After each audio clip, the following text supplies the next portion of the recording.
但係對於籠中嘅鳥，有缺陷反而可以得到主人嘅讚賞，贏到美譽同獎金。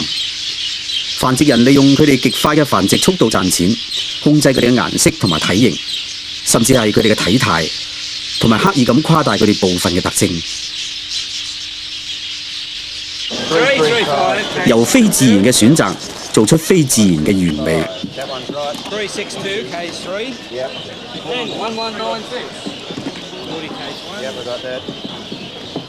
喺評判眼中認為係完美嘅雀鳥，喺世界各地嘅雀鳥展中爭妍鬥麗。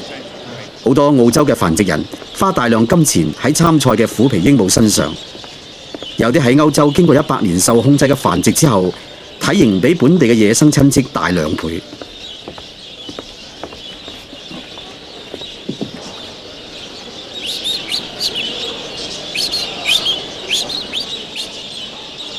喺比賽中有幾十種不同顏色嘅品種，評判嘅標準係要羽毛柔軟，背部要呈拱形，尾部嘅羽毛要長，頭部要夠大，而呢啲特徵係會令到野生雀鳥喪失生命嘅。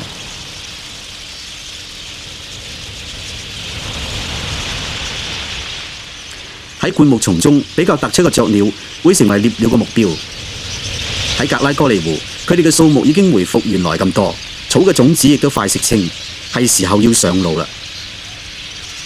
當大群虎皮鸚鵡一齊飛去有食物嘅地方，天空上就出現咗壯觀嘅景象。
鷹、隼同鷂呢啲獵鳥都被呢群虎皮鸚鵡吸引而嚟，佢哋亦要覓食餵哺幼鳥。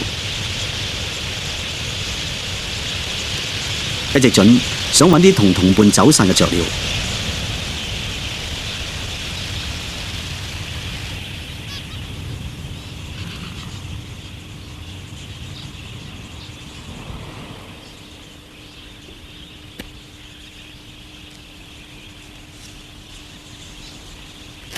雖然係有傷亡，但係聯群上路對大部分嘅雀鳥起咗極好嘅保護作用。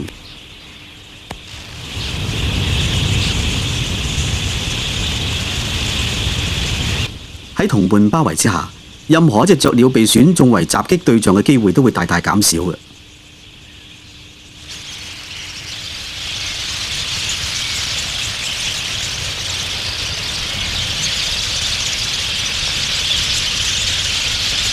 遇到危險嘅時候，虎皮鸚鵡會聯群結隊一飛沖天。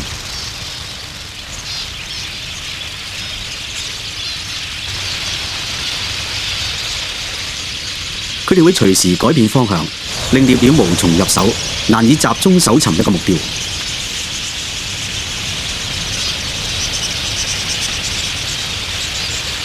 群體生活亦令到虎皮鸚鵡覓食輕易得多，其他雀鳥亦嚟分享食物。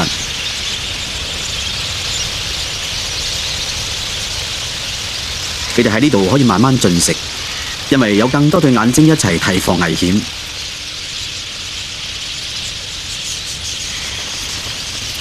佢哋輪流交換位置把風，唔會呆等，發現有危險先逃走。今次嚟咗一隻黑隼，佢決心要捉到獵物。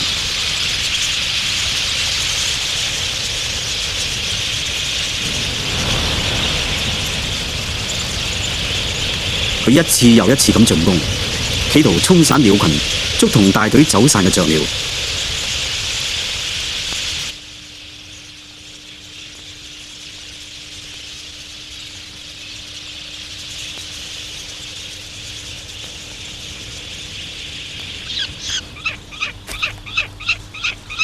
全靠佢有耐力同經驗，終於都成功。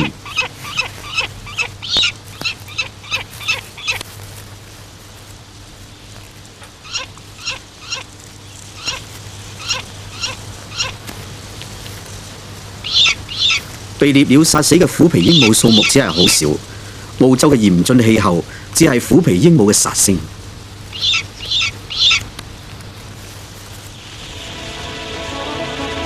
生還嘅虎皮鸚鵡會等待下一次機會繁殖。而家呢啲迷人而且勇敢嘅小鸚鵡，繼續喺澳洲嘅內陸上流浪，追逐天上嘅雨雲。而喺幾千里之外，佢哋嗰啲花枝招展嘅親戚喺世界各地嘅鳥籠裏邊牙牙學語。